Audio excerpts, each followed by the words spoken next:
네, 성공적인 투자를 위해서는 작전을 세우고 또 전략 또한 짜보는 게 굉장히 중요할 것 같습니다. 그 작전을 세우는 시간 7층 투자 전략실인데요. 자, 오늘도 세 분의 요원들과 함께 해보도록 하겠습니다. 정태근 요원, 허반성 요원, 그리고 곽유정 요원과 함께 해보도록 하겠습니다. 자, 모두 안녕하십니까? 성투! 성투. 네, 오늘도 확실하게 또 전략을 짜 볼 텐데요.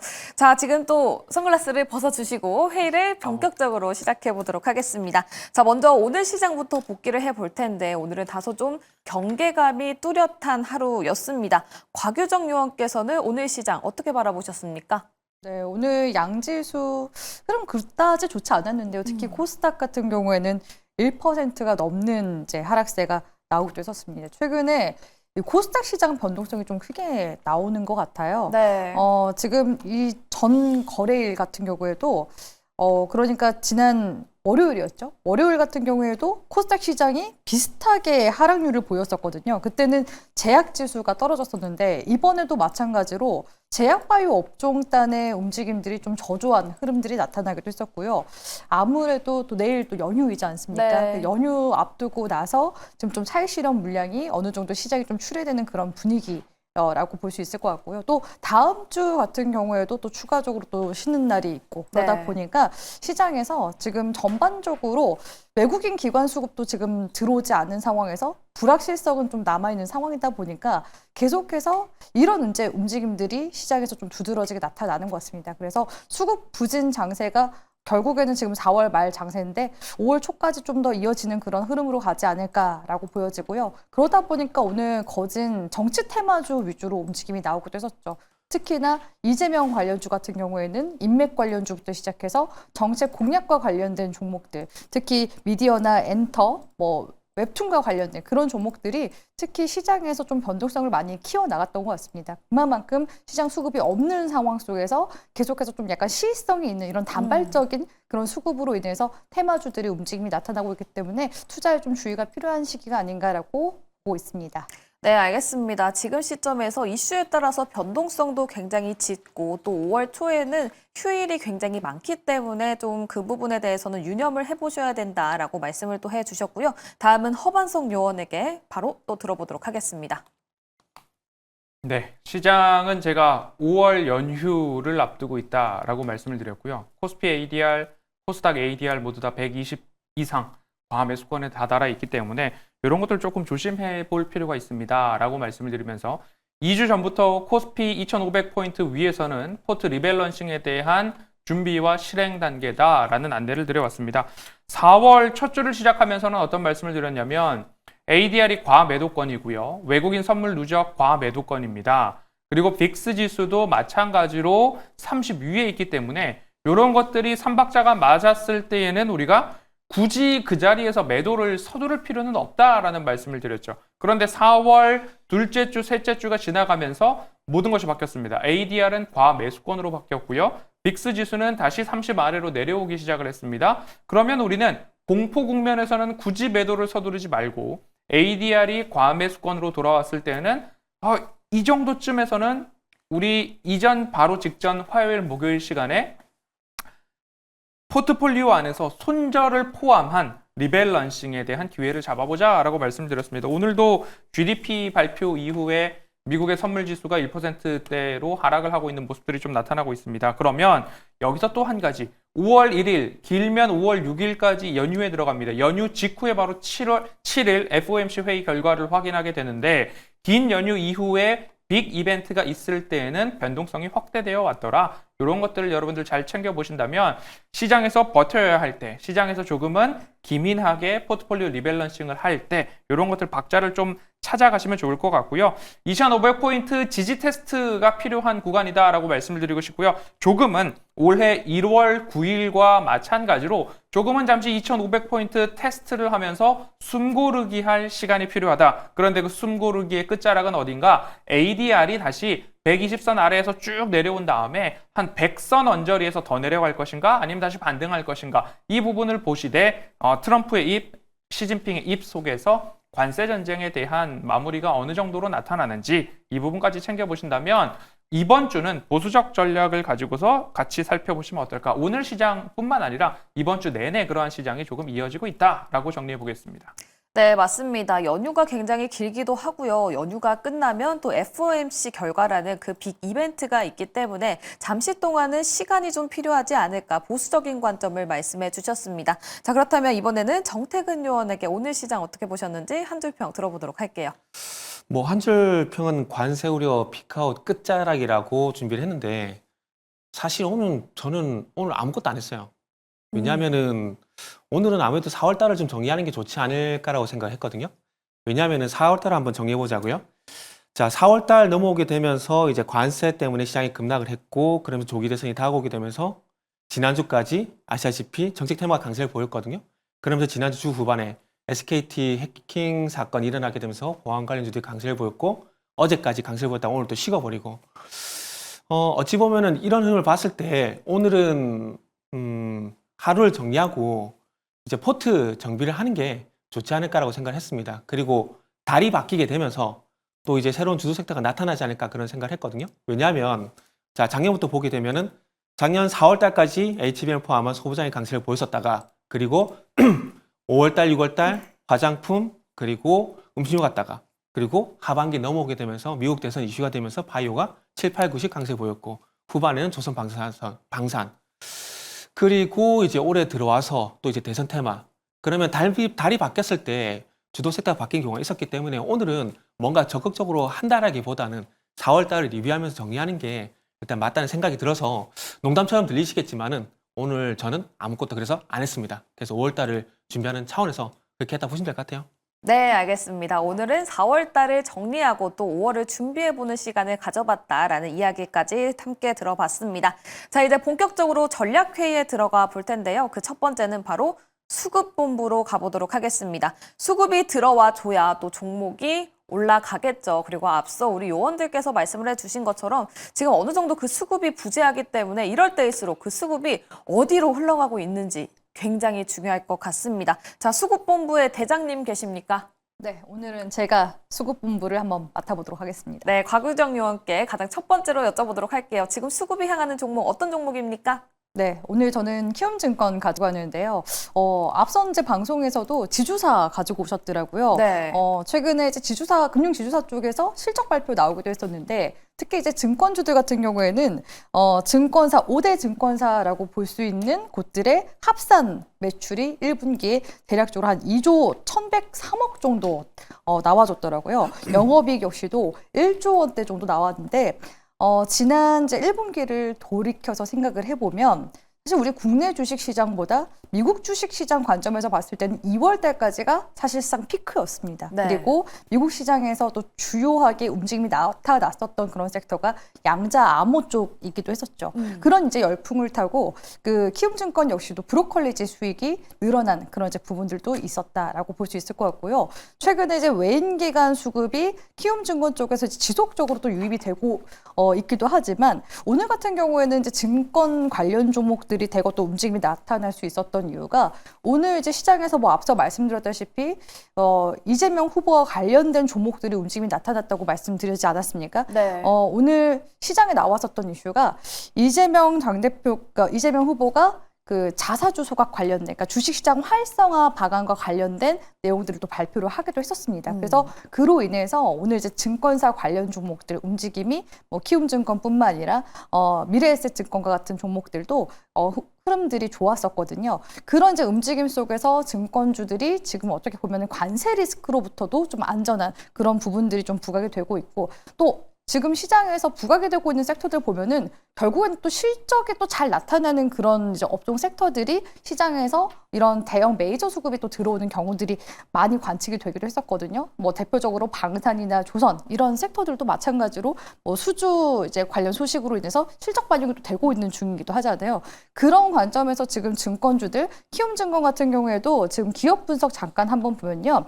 영업이익이 물론 이제 지난해와 비슷할 것으로 예상이 되고 있긴 하지만 그래도 순영업 수익이 2년도에 비해서 비교를 했을 때 계속 좀 꾸준히 지난해부터 늘어난 이제 수치들을 볼 수가 있습니다. 물론 지금 이제 주식시장이 안 좋기도 하지만 또 금리 인하 시기이기 때문에 금리 인하를 하게 되면은 이제 또 증권사 쪽에서는 채권 평가 이익이 또 증가하게 되기 때문에 운용이나 IB 쪽에 또 실적 개선에 대한 효과가 있거든요. 그런 부분들까지 봤을 때 이런 이제 부분들이, 그러니까 또 공매도도 재개했어요. 거기에다가 최근에 넥스트 트레이드도 출범하게 되면서 일평균 또 거래 대금 또 3조 정도 달하기 때문에 증권주들은 그래도 견고한 움직임을 보이지 않을까라고서 보여지고요. 지금 뭐 밸류업 정책이 이제 지난해 한번 휩쓸고 갔었기 때문에 금융지주사들이 부각이 되기도 했었지만 이런 부분들이 지금 이런 이제 이재명 후보의 그런 정책과 맞물려서 또다시, 그러니까 다른 이름으로 다시 이런 정책적인 활성화가 되지 않을까, 이런 부분들까지 지금 반영이 되고 있는 상황이기 때문에 대형주를 이제 공략한다면 대표적인 증권주 키움증권을 공략하는 게 맞지 않을까라고 보여져서 키움증권을 가지고 왔고요. 기술적인 이제 움직임도 보신다면은 지난 상반기에 14만 6천 원대 구간까지 올라갔습니다. 그런데 최근 이제 움직임 보시면 3월 달부터 계속해서 좀 주가가 회복세가 나타날 주려고 하는 모습이 나왔거든요. 특히 지금 4월 이제 초 기점으로 해서 V자로 또 반등 올라와주고 있는데 추세상으로 지금 굉장히 좀 강하게 올라와주고 있는 상황입니다. 거기다가 지금 외인 기간 매수세가 같이 함께 동반해서 들어와주고 있는 시점이기 때문에 월봉 흐름 봤을 때는 16만 원 구간대, 그러니까 2021년도 전고점 구간대까지 추가적인 시세가 나오지 않을까라고 보고 있기 때문에 목표 구간은 16만 원 일단 잡아드리고요. 손절가 같은 경우에는 지금 시장이 너무 불안정하니까 짧게 이제 공략하신다라는 관점에서 13만 원 마이너스 5% 정도 되는 구간이거든요. 잡아드리도록 하겠습니다. 네, 알겠습니다. 곽유정 의원, 지금 수급으로 봤을 때는 키움증권이 괜찮아 보인다라고 말씀을 해주셨는데요. 목표가 16만 원, 그리고 손절가는 13만 원을 제시해 주셨습니다. 실적도 굉장히 좋은 흐름을 보여주고 있다고 하고요. 또 정책과 관련된 이슈도 함께 탈 수 있다는 점 확인해 보시면 좋을 것 같습니다. 자, 그렇다면 이번에는 정태근 의원에게 바로 여쭤보도록 할게요. 지금 수급으로 봤을 때 눈에 네. 띄는 종목, 어떤 종목 있습니까? 오늘은 이제 다른 분들도 동의하실 거라 생각이 드는데 엔터주가 눈에 띈다고 말씀드려야 될 것 같아요. YG엔터를 준비를 했고요. 수급 쪽으로 봤을 때 이제 최근에 외국인한지 프로그램 쪽 동반 매수가 7일 연속 들어오고 있는 종목이라 보시면 될 것 같습니다. 최근에 그 3월 달 이후에 YG엔터 같은 경우는 이제 투신 쪽의 매도가 좀 지속이 되다 보니까 뭐 6만 원에서 한 7만 원 정도, 현재 6만 원에서 6만 5천 정도 박스권 흐름이 좀 진행되는 모습들이 있었는데 아무래도 외국인과 이제 프로그램이 합작해서 매수가 들어오게 된다라면은 아마 이런 투신의 매도를 좀 극복하지 않을까라는 생각이 들고요. 그리고 이제 수급뿐만 아니라 이슈적인 측면에서 보더라도 5월 달은 다들 잘 아시다시피 한국, 중국 그리고 일본이 황금 연휴가 있습니다. 그렇게 본다라면은 소비죠. 그러니까 놀자주가 이제 부각이 될 수밖에 없다고 보거든요. 그리고 최근에 막 한알령 해제에 대한 얘기도 나오고 있다는 부분들을 보게 된다라면은 엔터주는 조금 더 탄력을 받지 않을까라고 생각을 하고 있습니다. 아시겠지만 한국 보이그룹이 9년 만에 처음으로 중국 본토 이제 공연을 한다 그러거든요. 그리고 이제 저는 어릴 때 봤는데 요즘은 잘 안 보지만 드림 콘서트 요 같은 경우도 이제 9월 달에 중국 하이난성에서 이제 개최가 될 예정이기 때문에 뭐 한알령은 이제 거의 이제 완전하게 해제 수순으로 가고 있다라고 보시는 게 맞는 것 같습니다. 그러다 보니까 아무래도 중국과 있던 연관성이 있는 SM이란지 Y젠터가 그 선두에 좀 있는 것 같아요. Y젠터 같은 경우는 잘 아시겠지만 상반기 쪽 같은 경우는 이제 베이비몬스터라든지 그리고 21이라든지 쪽 있고 그리고 주력 캐시카우 다들 알고 계시죠? 블랙핑크 하반기에 이제 컴백이 예정이 돼 있는데 7월 달에 고향에서 콘서트 이후에 이제 북미, 일본 이쪽을 통해서 계속 콘서트를 해 나갈 예정이기 때문에 앞으로 수익성은 1분기는 아마 어쩔 수 없고요. 2분기, 3분기, 4분기로 갈수록 수익성은 계속 좋아질 가능성이 있기 때문에 SM이어서 Y젠터 같은 경우도 수급의 힘을 믿고 신고가 대응을 한번 해보시면 좋을 것 같아요. 오늘 이제 이 종목이 67,100원에 마무리가 됐거든요. 그래서 이제 오늘 종가 이하에서 한번 매수를 해보시면 좋을 것 같고요. 목표가는 일단 77,000원이고요. 손절가는 6만 원 한번 제시해 보도록 하겠습니다. 네, 알겠습니다. YG 엔터테인먼트 이야기를 들어봤습니다. 지금 외국인 수급을 확인해 보니까 4월 16일부터 단 한 거래일을 제외하고는 계속해서 연속적인 매수세가 들어오고 있네요. 자, 목표가는 77,000원을 말씀해 주셨고요. 손절 라인은 6만 원 잡아 주셨습니다. 자, 다음은 허반성 요원에게 여쭤보도록 할게요. 지금 수급상 눈에 띄는 종목, 어떤 종목이 있습니까? 네, 오늘 준비한 종목은 참 좋은 여행입니다. 5월 연휴입니다. 해외여행 계획하고 계신 분들도 곳곳에 있는 것으로 알고 있습니다. 그러면 해외여행도 해외여행이고, 그리고 삼천리 자전거가 최대 주주인데 최대 주주의 지분율이 42%가 넘어갑니다. 그렇게 된다면 유통주식 수가 적을 수 있다라는 것에 더해서 수급적으로 말씀을 드린다면 차트에서 나와 있는 흔적들을 한번 보시면 좋을 것 같습니다. 차트의 거래량을 동반한 장대 양봉과 윗꼬리들이 곳곳에 11월 달부터 나와 있는 모습들을 우리가 확인을 할 수 있는데요. 이러한 모습들을 근거로 해서 11월 초반부터 누가 매집을 하고 있는가를 살펴보았더니 수급적으로 외국인들의 매수가 지속적으로 들어오고 있고 11월 바닥에서부터 장대 양봉을 그릴 때마다 외국인들이 매수를 해오고 있는 상황입니다. 그런데 이러한 매수세가 빠져나갔느냐 빠져나가지 않느냐를 살펴보았을 때 빠져나가지 않았더라라는 결론에 다다르게 되었습니다. 그러면 연휴에 대한 일정 이벤트 그리고 외국인들이 지속적으로 바닥에서부터 담아가고 있다라는 부분들을 포함을 한다면 우리는 이러한 것들을 근거로 해서 수급적으로 다시 한번 장대 양봉을 그릴 때 그런데 패턴이 어떻습니까? 지속적으로 윗꼬리를 달고 있단 말이죠. 그럼 윗꼬리를 달 때 우리는 어떠한 기민한 대응을 해야 되느냐? 수익 실현에 대한 관점으로 강한 장대 양봉과 거래량이 동반되었을 때에는 수익 실현 관점으로 볼 필요가 있겠더라라는 부분 참고해 보시면 좋을 것 같습니다. 거기다 더해서 근본 황금 연휴, 해외여행 수요가 늘어났다. 5월 1일, 5월 2일 인천공항에 이러한 인파가 몰려들었다더라라는 이야기와 함께 거래량과 장대 양봉이 나올 때는 여러분들 수익 실현 관점 보시면 좋을 것 같습니다. 시초가 이하에서 매집 관점으로 보시면 좋을 것 같고요. 목표가는 7,500원, 손절가 6,100원 말씀드리겠습니다. 네, 참 좋은 여행 이야기 들어봤고요. 시초가 아래에서 잡아보면 좋을 것 같다라는 이야기 함께 봤습니다. 연휴에 따른 일정 이벤트 가능하다라는 코멘트 함께 주셨고요. 또 지속적인 윗꼬리가 보여지고 있기 때문에 수익 실현 관점 제시해 주셨으니까요. 투자 시에 참고해 보시면 좋을 것 같습니다. 자, 참 좋은 여행 목표가 7,500원, 손절 라인은 6,100원을 잡아주셨습니다. 자, 이렇게 수급본부 마무리 지어보도록 하고요. 다음에는 차트본부로 넘어가 보도록 하겠습니다. 또 우리가 차트를 확인해 봐야 그 타이밍까지 잡을 수 있기 때문에 수급에 이어서 차트가 어떤 종목을 말해주고 있는지 전략회의 들어가 볼 텐데요. 이번에는 차트 대장 계십니까? 예, 제가 가겠습니다. 네, 알겠습니다. 허반성 의원께 부탁드려보도록 할게요. 지금 차트상 눈에 띄는 종목 어떤 종목이 있습니까? 네, 차트상 저위험 구간인 종목들을 지속적으로 말씀드리고 있죠. 차트상 저위험 구간이라면 이 정도 차트상 구간에서 진입을 했을 때 저위험, 결국엔 내가 이 자리에서 매수 진입을 했을 때 손실 볼 확률보다 수익 볼 확률이 높은 자리에서만 가급적 여러분들께 종목을 소개해 드리려고 노력하고 있습니다. 오늘 준비한 차트상 저위험 구간 그리고 차트 대장은 웹캐시입니다.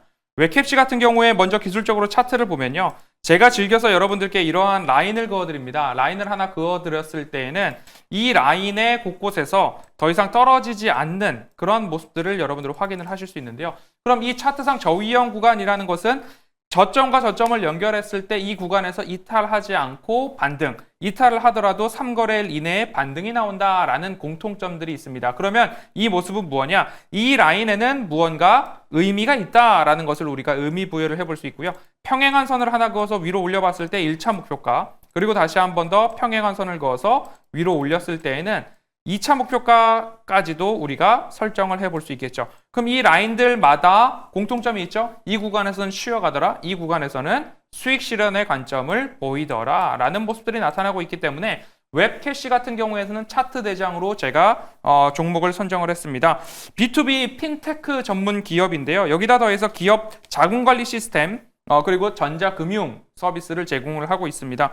금융기관과 ERP라고 한다면 기업 내부 시스템이죠. 이런 것들 금융과 회계를 결합한 기업 자금관리 시스템을 제공하고 있는데 독보적이다라는 부분 참고해 보시면 좋을 것 같습니다. 그리고 덤으로 지역화폐 관련한 쪽에서 정치인물 테마이기도 하죠. 코나아이를 필두로 반등 흐름들이 나타날 때에 이 웹캐시 같은 경우에도 관련한 수혜주로서 반등하고 있더라라는 부분 보시면 좋을 것 같습니다. 차트에서 흔적이 나타나 있다라고 말씀을 드렸는데요. 조정 시에 60일선이 강한 지지 흐름들을 보여주고 60일선 근처에서는 또 한 차례 반등이 시작돼 있는 차트상 저위험 구간이다라고 보시면 좋겠습니다. 거래량이 폭발하고 지수가 상승할 때 그리고 수렴의 마지노선이 60일선일 때 각각 우리는 수익 실현 관점과 다시 한번 재진입 관점들을 차트에서 흔적을 찾아봤으니까요. 지금 구간에서는 60일선 지지 이후에 반등을 이제 막 시작했다라고 보시면 좋을 것 같습니다. 그러면 매수가는 시초가 이후에서 시초가 아래에서 여러분들 매수 진입해 보시면 좋을 것 같고요. 목표가는 1차적으로 16,000원, 손절가는 1,300원 말씀드리겠습니다.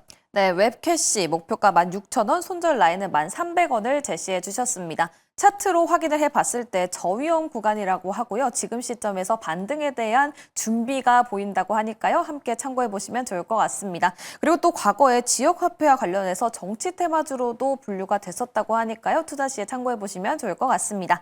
자, 이렇게 허반성 요원의 웹캐시 이야기 들어봤고요. 다음은 정태근 요원의 지금 차트에서 봤을 때 눈에 띄는 종목 어떤 종목이 있습니까? 네, 조금 생소할 수 있는 종목인데요. 한국셀석유라는 종목을 준비를 했습니다. 이 회사는 배당을 상당히 많이 하는 회사인데 그 영국의 로얄 더치셀이라는 회사가 있는데 그 정유회사거든요. 이 회사의 자회사인 쉘, 페트롤리움, MV 자회사, 한국 자회사를 보시면 될 것 같습니다. 차트적인 부분은 이 종목은 정말 정직해요. 상승할 때는 계속 그 추세를 믿고 계속 우상향을 하고요. 그리고 하락할 때는 또 가파르게 또 하락을 하는데 당연히 최근에 주가가 상승을 하니까 준비한 부분들이 있고요. 일단은 작년부터 추세가 돌아서기 시작하게 되면서 이 가파른 상승가 좀 진행이 되고 있는데 최근에 뭐 차트를 보시면 아시겠지만은 30만 5천 원에서 일단 35만 원 부근에 이런 박스권 흐름을 보이고 있다가 최근에 와서 이 박스권 상단을 돌파하는 흐름들이 나오고 있습니다. 최근 같은 시장에서 신고가 나온 종목들이 좋은 흐름을 보이는 경우가 상당히 많았었거든요. 오늘 뭐 금융주가 그랬었고, 그리고 최근에 BHI 같은 종목들도 그랬었고요. 그리고 이 종목 좀 숨겨진 종목으로 잘 안 알려진 종목이다 보니까 사람들이 잘 모릅니다. 그러다 보니까 알게 모르게 좀 잘 올라가는 종목이거든요. 그래서 그런 부분 한번 참고를 좀 해보시고, 좀 이따 이슈 종목에서 좀 언급을 드리겠지만, 그 최근에 주주환원책 관련돼가지고 또 공약으로 이슈가 되고 있거든요. 그래서 그런 관점에서 봤을 때 이 회사는 그 주당 배당금이 진짜 절대적입니다. 이 회사 비슷한 주가에 있는 종목들 중에서 이 회사만큼 주당 배당금이 높은 회사가 없어요. 작년 기준으로 주당 25,000원에 결산 배당을 했는데 시가 배당이 7.3%입니다. 그 이전에도 25,000원인데 주가 때문에 10%였거든요. 그래서 주가 상승과 그리고 배당 수익까지 두 마리 토끼를 잡을 수 있는 한국셀석유를 오늘 한번 소개를 해보려고 합니다. 매수가는 오늘 종가 이하 보시면 좀 될 것 같고요. 목표가는 일단 50만 원 잡아볼 거고요. 손절가는 34만 5천 원 제시하도록 하겠습니다. 네, 알겠습니다. 한국쉘석유를 가지고 왔습니다. 다소 좀 처음 들어보는 종목이다 하실 수 있는데요. 그래도 지금 박스권 흐름을 보이다가 그 박스권의 상단을 돌파 중에 있다고 합니다. 사람들이 많이 모르고는 있지만 굉장히 힘이 강한 종목이다라고 말씀을 해주셨는데요. 지금 또 주주 환원과 관련해서 이슈가 되고 있는 이 시점에서 주당 배당금이 굉장히 높다라는 큰 매력 포인트가 있다고 하니까요. 참고해 보시면 좋을 것 같고요. 목표가는 50만 원, 그리고 손절 라인은 34만 5천 원을 제시해 주셨습니다. 자, 다음은 곽유정 요원의 종목도 바로 들어보도록 할게요. 네, 저는 오늘 인그루드랩 가지고 왔는데요. 앞서서 이제 키움증권 같은 경우에는 좀 많이 무겁죠. 메인 기간 수급으로 움직이는 그런 섹터이기 때문에 정말 오로지 차트상으로 봤을 때 흐름이 괜찮은 종목들 무엇인가? 그러면서도 지금 시장 트렌드에 맞는 종목, 그 종목이 이제 인글우드랩이라고 생각을 해서 가지고 왔고요. 인글우드랩 주가 움직임 한번 기술적으로 체크 도와드리도록 하겠습니다. 인글우드랩이 지난 2023년도 5월 기점으로 해서요. 주가가 거의 1년 정도 강하게 올랐습니다. 근데 특징적인 건 뭐냐면요. 어느 시점에 어떻게 올랐냐. 이 부분을 보시는 게 중요한데 2023년도에도 5월달 기점으로 해서 주가 상승세가 나타난 모습 볼 수가 있고요. 그리고 2024년도도 보시면 5월 기점으로 해서 주가가 펌핑된 모습을 볼 수가 있습니다. 그러니까 인그루드랩이라는 기업 자체가 선케어, 그러니까 선크림을 만드는 기업이거든요. 그러니까 여름이 오기 전에 특히 이제 5월 달에 이렇게 주가가 좀 시세가 탄력성을 강하게 보이는구나. 이런 부분들을 기술적으로 좀 확인을 할 수가 있었고요. 그리고 이 주가 상승분에 대한 되돌림이 이미 지금 다 나타나준 상황이라고 볼 수 있을 것 같은데요. 하락 추세선을 보시다시피 이미 지금 하락 추세는 끝났습니다. 그런 상태에서 옆으로 이제 개걸음 횡보하다가 최근 이제 근래 들어서 저점을 높이면서 주가 상승세에 나타나고 있는 모습들 관측이 되고 있거든요. 기술적으로 조금 더 당겨서 보면은 일봉상 지금 흐름이 수렴 이평선 구간대를 지난 이제 4월 초 구간대 기점으로 해서요. 지금 흐름 보시다시피 5일선, 20선, 60선 지금 정배열 구간으로 배치가 된 모습을 볼 수가 있습니다. 그런 상태에서 최근에 21선 구간 기점으로 해서 눌림목 반등 구간 지금 만들어 나가고 있는 중이거든요. 그렇기 때문에 일단 기술적으로 흐름 봤을 때 이제 좀 시세가 좀 탄력 있게 올라와 주려고 하는 준비가 되어 있는 단계에 있다라고 보시는 게 좋을 것 같고요.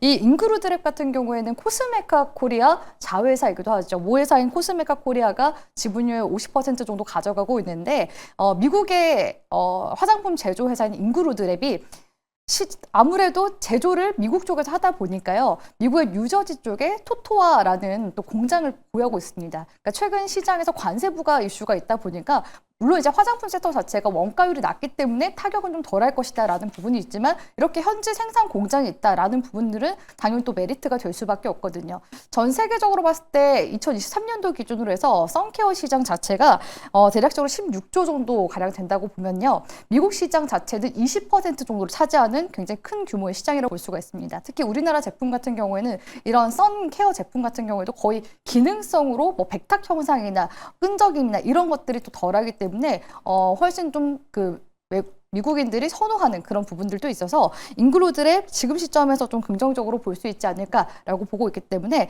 차트상으로 볼만한 관심 종목이라고 보고 있고요.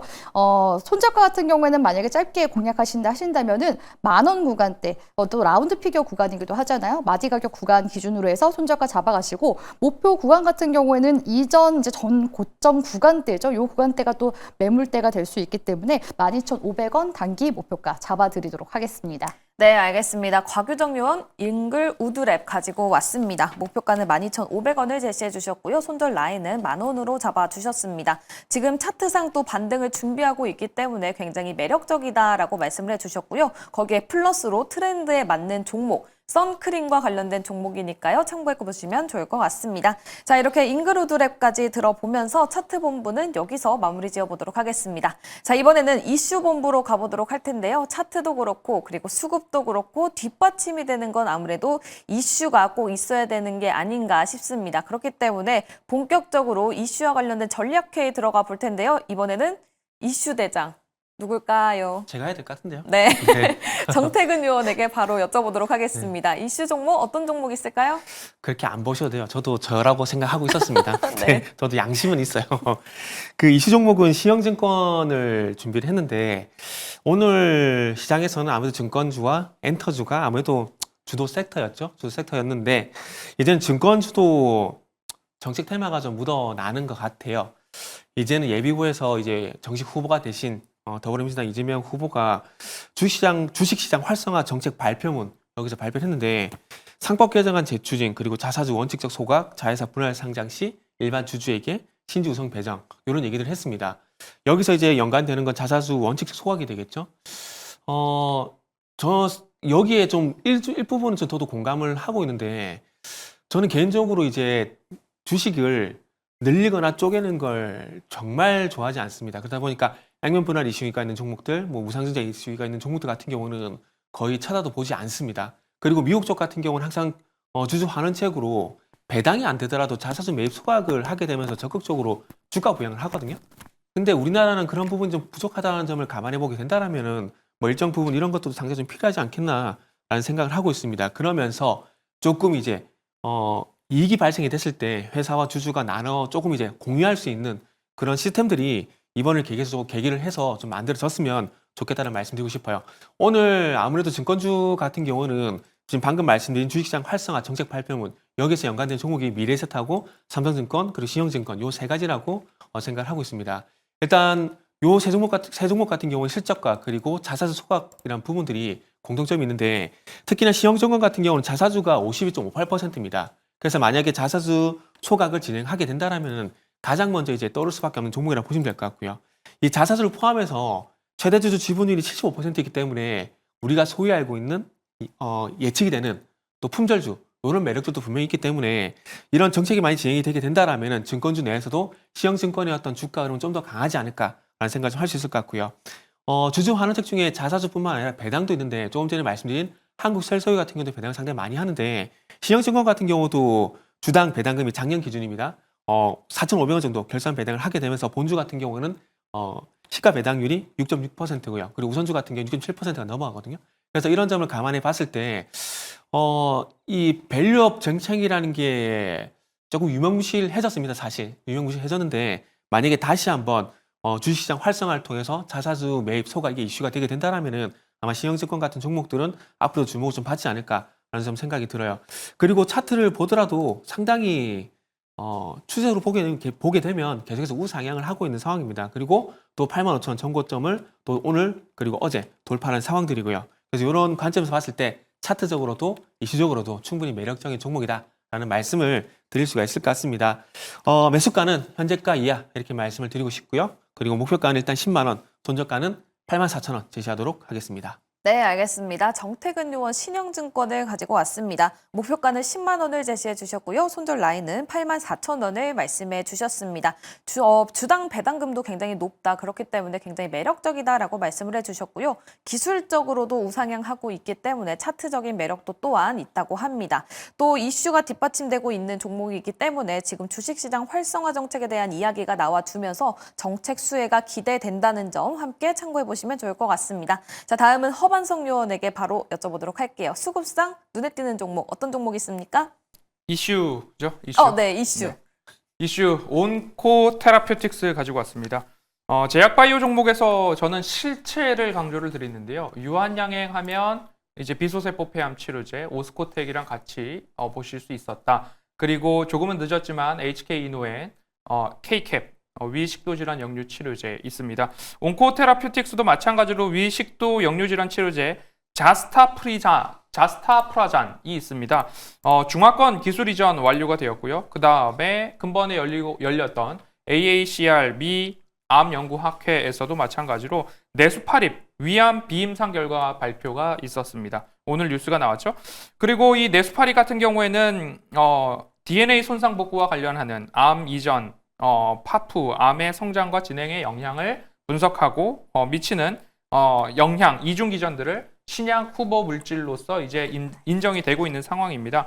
그러면 이런 것들을 종합적으로 봤을 때 실체가 있다라는 데 있어서는 이견이 없을 것 같습니다. 자큐보정 같은 경우에는 국내 식품의약품안전처에서 국산 37호 신약 허가, 네스파립은 FDA로부터 최장암 희귀의약품 선정까지도 있었습니다. 그럼 중기 관점으로 우리가 유한양행이나 오스코텍이나 HK 이노엔을 바라보듯이 온코테라퓨틱스도 관련한 중기 관점의 대응이 필요하지 않은가. 이슈 종목으로 온코테라퓨틱스를 정했고요. 차트 흐름 보시면 차트상 저위험 구간에서 반등 나오는 흐름들 그대로 동일합니다. 그러면 지금과 같은 상황에서 차트상 저위험 구간에서 반등이 나왔습니다. 그러면 저는 중기 관점으로 보자라고 말씀드렸으니까 이러한 평행한 선을 그대로 그어서 위로 올려본다면 직전 고점에 대한 돌파까지도 우리가 볼 필요가 있다. 시초가 아래에서 매수 관점 보시면 좋겠고요. 목표가는 29,000원, 손절가는 2만 원 말씀드리겠습니다. 네, 온코닉 테라퓨틱스 목표가 29,000원, 손절 라인 2만 원 잡아주셨습니다. 자, 다음은 곽유정 요원에게 바로 종목 들어보도록 할게요. 네, 저는 대원미디어 가지고 왔는데요. 오늘 웹툰 관련주 중에서 미스터블루가 강하게 뛰는 모습이 나타났는데 미스터블루 같은 경우는 적자 기업입니다. 그런데 대원미디어 같은 경우에는 올해 연간 매출액과 영업이익이 동시 증가될 것으로 기대가 되는 기업이기도 하고요. 또한 자회사 중에서 웹툰 제작 스튜디오 스토리작을 통해서 웹툰과 웹소설을 제작해서 국내외 지금 플랫폼에 서비스를 하고 있는 기업이기 때문에 만약에 우리 시청자분들이 지금 이런 단기 시성 있는 정책 내지는 정치 테마주를 공략한다 하신다면 지금 시점에서 웹툰 관련주 아직 안 올라온 종목들도 많거든요. 그중에서도 실적 괜찮은 대원 미디어를 잘 지켜보시면 좋을 것 같고요. 기술적인 흐름으로 봤을 때 손절가 짧게 10,000원 구간 잡아드리고 목표 구간 같은 경우에는 이전 정고점 구간대 기준으로 해서 13,500원 구간대 기준으로 해서 잡아드리도록 하겠습니다. 네, 정책 테마 관련해서 웹툰 관련주들이 올라가고 있습니다. 그중에서 실적도 뒷받쳐주고 있다는 대원미디어 이야기를 나눠봤고요. 목표가는 13,500원 그리고 손절 라인은 10,000원을 제시해 주셨습니다. 자, 이제 막바지로 달려가 보도록 할게요. 내일장 전략, 곧 금요일 전략이 될 수 있겠죠. 금요일에는 어떤 전략을 세워봐야 되는지 한 줄 평으로 짧게 들어보도록 할게요. 자, 먼저 정태근 의원님 말씀해 주시죠. 5월 당연한 얘기지만 5월달 주도 섹터를 좀 잘 파악하자라는 말씀을 드리고 싶습니다. 일단 제가 첫 번째 질문에서 월이 바뀔 때, 달이 바뀔 때 주도 섹터가 바뀌는 경우가 있다고 말씀드렸거든요. 그래서 급하게 생각하지 마시고 이번 주 금요일 그리고 다음 주 수요일 날 일단 그 시장을 주도하는 만약에 섹터가 있다라면 그쪽으로 빨리 따라잡는 전략을 말씀드리도록 하겠습니다. 네, 다음 허반성 의원님 말씀해 주시죠. 시장이 조금 지지부진하더라도 수급의 연속성이 있는 종목들, 실적이 좋은데 주가가 눌려 있는 종목들은 굳이 너무 급하게 판단하지 마시고 홀딩 가능하다. 리밸런싱이라고 해서 무조건 파는 게 아니라 수급, 실적, 차트상 저위험 구간이 갖춰져 있다면 해볼만 하다라고 말씀드리겠습니다. 네, 다음 곽유정 의원님 말씀해 주시죠. 네, 오늘 정태근 이사님이 오늘 관망했다고 말씀 주셨는데요. 금요일 장세가 사실 요일 장세의 특성상 차익실현이 나오기 마련이잖아요. 그렇기 때문에 오히려 무리하게 매매하시기보다는 관망 포지션 잘 유지하시려고 조언 드리도록 하겠습니다. 네, 알겠습니다. 지금 변동성이 굉장히 심한 만큼 관망세에 대한 이야기가 굉장히 많이 나왔으니까요. 참고해 보시면 좋을 것 같습니다. 자, 오늘 3명의 요원들과 함께 전략회의는 여기까지 해보도록 하고요. 야간투자본부 2부도 여기서 인사드리도록 하겠습니다. 늦은 시간까지 시청해주신 여러분 고맙습니다.